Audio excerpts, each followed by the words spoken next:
Good morning friends. எல்லாருக்குமே இனிய குடியரசு நல்வாழ்த்துக்கள். இப்போ நான் அந்த ஆடு வளர்த்துருக்கேன் பார்த்தீங்களா, அதில் நான் என்னென்ன தப்பு பண்ணேன், எப்படி இந்த இடத்துக்கு வந்தேன் அப்படின்னு உங்கள்கிட்ட நேராகவே சொல்கிறேன். நான் பேசிக்கலாகவே எம்சிஏ முடிச்சிருந்தேன். ஐடியில் ஒர்க் பண்ணப்போ ஐடி ஜாப் செட் ஆகலை. சரி, ஐடி தான் ஒத்துவலைன்னு சொல்லிட்டு சென்னையில் சிவாசிக்கு வந்துட்டேன். சிவாசியில் வோடஃபோன் ஏஜென்சியில் ஒர்க் பண்ணேன். அப்போ எனக்கு சம்பளம் வெறும் ஒரு 6 ரூபா தான்.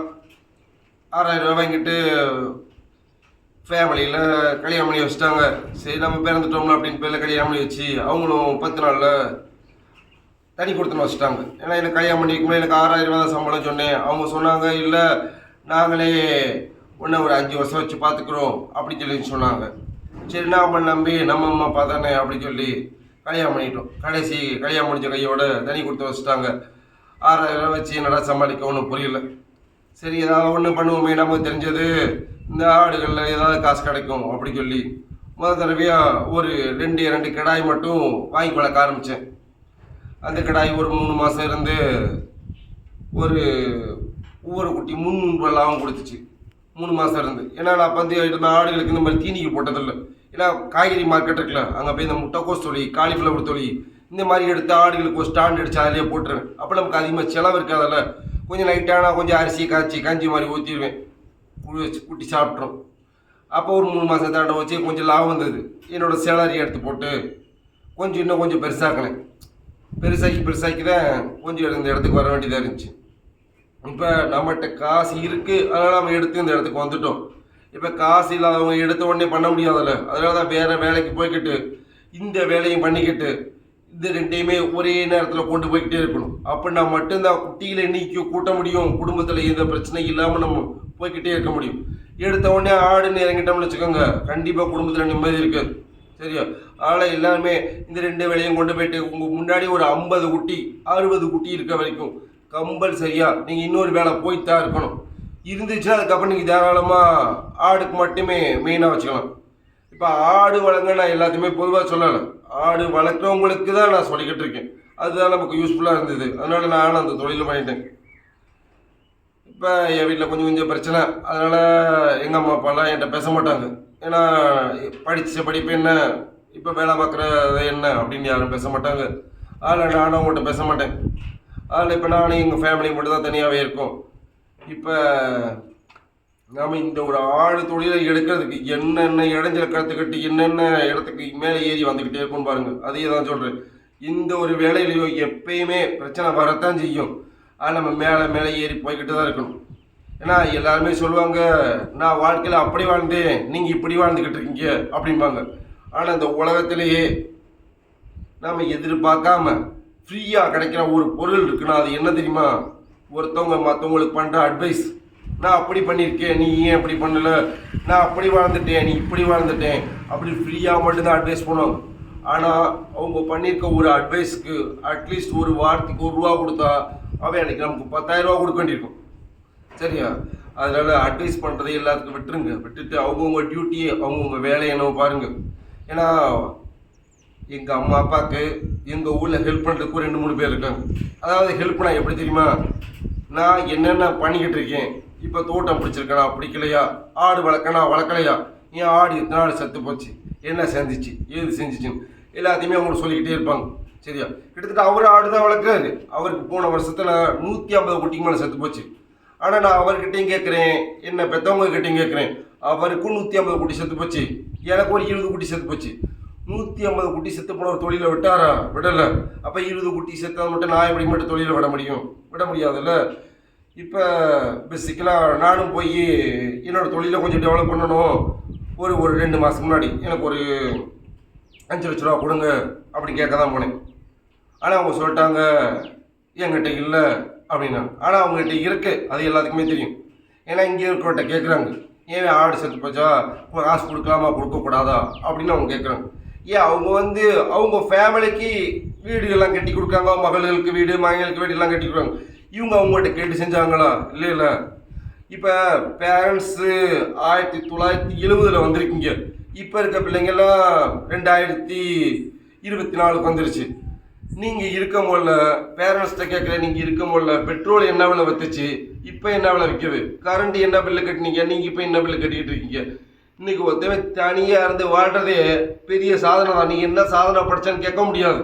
ஏன்னா அவன் இன்னைக்கு தனியாக ஒருத்தன் நின்று ஒரு வீடை வாடகைக்கு எடுத்து பைக்குக்கு பெட்ரோல் போட்டு வீட்டுக்கு தனி சாப்பாடு போட்டு எக்ஸ்பென்சஸ் எல்லாம் பார்க்கறதே பெரிய வேலை தான். அதுவே பெரிய பெரிய வாழ்நாள் சாதனை கூட சொல்லலாம். பேரண்ட்ஸாக இருக்கும் பார்த்தீங்களா, அவங்க எல்லாத்துக்கும் நான் ஒன்றே ஒன்று சொல்லிக்கிறேன். உங்கள் பிள்ளைக்கு என்ன பிடிக்குது என்ன பிடிக்கலை அதை முதல்ல தெரிஞ்சுக்கோங்க. இதுதான் ஒரு பேசிக்கலான அட்வைஸ். உங்கள் பிள்ளைக்கு ஏதாவது ஒரு தொழில் பண்ணணும்னு ஆசை இருக்கா, இது உன்னால் பண்ண முடியாது அப்படின்னு சொல்லி மட்டம் தட்டாதுங்க. அது இருக்கிறதே ரொம்ப தப்பான குணம். உனக்கு இந்த தொழிலை பற்றி என்ன தெரியும், அது என்ன கற்றுக்கிட்ட, அது ஏன் அந்த தொழில் பண்ணணும்னு ஆசைப்படுற, அது எங்கே போய் ஒரு ஆடு வளர்க்கணும், அதை போய் எங்கே பிடிப்ப, ஆட்டில் இத்தனை வகை இருக்கா, அதுக்கு என்ன தீனி போடணும் அப்படின்னு உங்கள் பிள்ளைகளோட அறிவை வளர்க்க வழியை பாருங்கள். உன்னால் முடியாது அப்படின்னு மட்டம் தட்டிட்டீங்கன்னு வச்சுக்கோங்க, அது வேஸ்ட். இப்போ அந்த பிள்ளைய மட்டம் தட்டுறது ஒன்று தான், உங்களை நீங்களே மட்டம் தட்டிக்கிறது ஒன்று தான். அதனால் மட்டம் தட்டி பழகாதீங்க. உங்களால் என்ன முடியும் ஏது முடியும் அப்படிங்கிறது. இப்போ என் மகன் வந்து ஃபஸ்ட் ஸ்டாண்டர்ட் போகிறேன், அவன்கிட்ட நான் ஐபிஎஸ் படின்னு சொல்கிறேன், அவன் சொல்கிறாள் அவங்களோட ஆடு வளர்க்க வரப்பாங்கிறான். என்ன சரி ஆடு வளர்க்க ஆசைப்படுறியா அப்படின்னு அவளுக்கு ஒரு 2 குட்டி வாங்கி கொடுத்துருக்கேன், சின்ன குட்டியும். இந்த மாதிரி தான் வாழ்க்கை. ஈஸியாலாம் இல்லை, யாருமே இன்னைக்கு கஷ்டத்தை அனுபவிக்காதீங்க. என்ன பண்ணணும் ஏது பண்ணணும் அப்படின்னு சொல்லி தான் வாழ்க்கை போய்கிட்டு இருக்கும். உடனே இப்போ போய்கிட்டே இருப்போம், செத்து போனோம்னு வச்சுக்கோங்க, செத்து போனது. ஆனால் நான் அப்படி போய் காசு கேட்டு ஒரு 4 நாள் கழிச்சு எங்கள் அப்பா ஃபோன் பண்ணுறாரு என் வீட்டுக்காரம்மாக்கு. ஏன்னா நான் எங்கள் அப்பாவோட நம்பர் பிளாக் பண்ணியிருக்கேன், ஃபோன் எடுக்க மாட்டேன். எங்கள் வீட்டுக்காரம்மாக்கு ஃபோன் பண்ணுறாரு, என்கிட்ட 1 கோடி ரூபா சொத்து இருக்கு, நீங்கள் ஊரில் நீங்கள் கிளம்பி வாங்க, என் கால் கடியில் இருங்க, உங்களுக்கு வேணுங்கிறத செய்கிறேன்னு சொல்கிறாரு.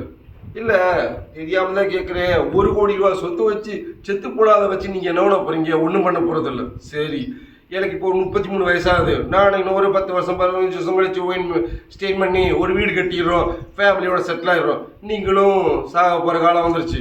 அந்த சாக போகிற காலத்தில் சொத்தை சரி மாதிரி ஷேர் பண்ணுறீங்க. ஷேர் பண்ணும்போது அந்த சொத்தை நான் எப்படி மனசார வாங்கிக்கிறோம். இப்போ நாங்கள் கஷ்டப்பட்டு தான் முன்னேறிக்கிட்டு இருக்கோம். அதை வாங்கி நான் என்ன பண்ண போகிறேன், ஏன்னா நான் முன்னேறிட்டேன், இப்போ காசு வச்சுருக்கேன், அப்போ உங்கள் காசு எனக்கு எனக்கு கடைசி போகும்போது கொண்டு போங்க அப்படின்னு சொன்னேன்னா ஊர் நம்மளா தப்பாக பேசு, ஏன்னா தாப்பனை பார்க்க மாட்டான் அப்படின்ட்டுருவாங்க. இப்போ எனக்கு அவங்க என்ன பண்ணாங்கன்னு எல்லாருக்குமே தெரியும், எங்கள் சொந்தக்காரங்க எல்லாத்துக்குமே. ஆனால் அவங்க யாருமே தட்டி கேட்க மாட்டாங்க. ஆனால் நாம் செய்யலைன்னா அவங்கள தப்பு சொல்லுவாங்க. இப்போ இந்த சேனல் இருக்கு பார்த்தீங்களா, அதை ஸ்டார்ட் பண்ணதுக்கு காரணம் என்ன, ரீசன், இந்த யூடியூப்ல இருந்து கோடி கோடியாக பணம் வருது, இந்த இவ்வளோ ஷேர் வருது, இவ்வளோ லைக் வருது, அதெல்லாம் விஷயமே கிடையாது. நான் இந்த ஆடு தொழில் வளர்த்தேன், நான் என்ன தப்பு பண்ணேன் என்ன சரி பண்ணேன், என்ன மாதிரி எத்தனை பேர் ஆடு வளர்க்குறீங்க அப்படின்னு எனக்கு தெரியல. நம்ம சேனல் எப்படி யூஸ் ஆகும், நாம் என்ன ஊசி கொடுக்கணும், இன்னும் நம்ம பண்ண தப்புகளை பண்ணக்கூடாது, அந்த மாதிரி சில வழிமுறைகளை போடுறதுக்கு தான் அந்த யூடியூப் சேனல். சரிங்களா? அதனால் எல்லாருமே பேசிக்கலாக கற்றுக்கோங்க, நல்லபடியாக இருங்க, யாருக்கும் தீங்கு ஒன்று செய்யாதீங்க. உங்களால் முடிஞ்ச வரைக்கும் ஹார்ட் ஒர்க் பண்ணி வாழ்க்கையில் ஸ்டெயின் பண்ணி முன்னேறுங்க. அது மட்டும்தான் நமக்கு செஞ்சுக்கிற நல்லது, நம்ம ஃபேமிலிக்கு செஞ்சுக்கிற நல்லது. யாருக்கிட்டேயும் போய் சண்டை ஓட்டி போய் எனக்கு எங்கள் அம்மா பணம் தரல போய் சண்டை கட்ட முடியுமா, மல்லு கட்ட முடியுமா, முடியாது. ஏன்னா நமக்கு என் ஃபேமிலி இருக்குது, அவங்கள நான் பார்க்கணும். அவங்க கூடயே உட்காந்து அந்த இடத்துலையே சண்டை போட்டே இருந்தோம்னு வச்சுக்கோங்களேன், எனக்கு என் பிரெயினில் அதுலேயே செட் ஆயிடும். நாளைக்கு என் ஃபேமிலியை முன்னேற்றணும், நான் எப்படி முன்னேறணும் எனக்கு எல்லாமே மறந்து. அதெல்லாம் அவங்கள விட்டு வெளியே வந்து வேலை பார்த்துட்டு இருக்கோம். அது மாதிரி தான் இப்போ ஒரு கவர்மெண்ட் ஜாப் பண்ணுவாங்க, பண்ணுங்க, தாராளமாக இல்லைன்னு சொல்லலை. அந்த எக்ஸாம் படிச்சுக்கிட்டு உங்களால் முடிஞ்ச வரைக்கும் பண்ணுங்க. வீட்டிலையே எப்போ பார்த்தா ஆள் கேட்டுக்கிட்டே இருந்தால் வீட்டில் உங்களுக்கு உங்களை பார்த்தா வெறுத்து போயிடும். ஏதாவது உங்களால் முடிஞ்ச வரைக்கும் ஒரு சின்ன சின்ன ஒர்க் பண்ணிக்கிட்டு சின்ன சின்ன போய்கிட்டே இருக்கும், உங்களோட அச்சீவ்மெண்ட்ஸ் போய்கிட்டே இருக்கும். ஆனால் சின்ன தொழில் நடந்துக்கிட்டே இருக்கும். ஆனால் என்னோடய அச்சீவ்மெண்ட்ஸ் என்ன அப்படின்னா, என் முன்னாடி ஒரு 2000 குட்டி இருக்கணும். இதுதான் என் லைஃபோட அச்சீவ்மெண்ட்ஸ். வேறு அச்சீவ்மெண்ட்ஸ் எனக்கு கிடையாது. ஒரு வீடு ஒரு தொழிலில் ஒரு 2000 கடா கொட்டி இருக்கணும். இதுதான் எல்லா வாழ்க்கையோட டார்கெட். அவ்வளோதான். இதை முடிச்சுட்டுனா என் வாழ்க்கையோட டார்கெட் முடிஞ்சது. சரியா? எல்லாமே கடுமையாக உழைங்க, வாழ்க்கையில் ஒரு நாள் ஜெயிச்சிடலாம். Thank you so much.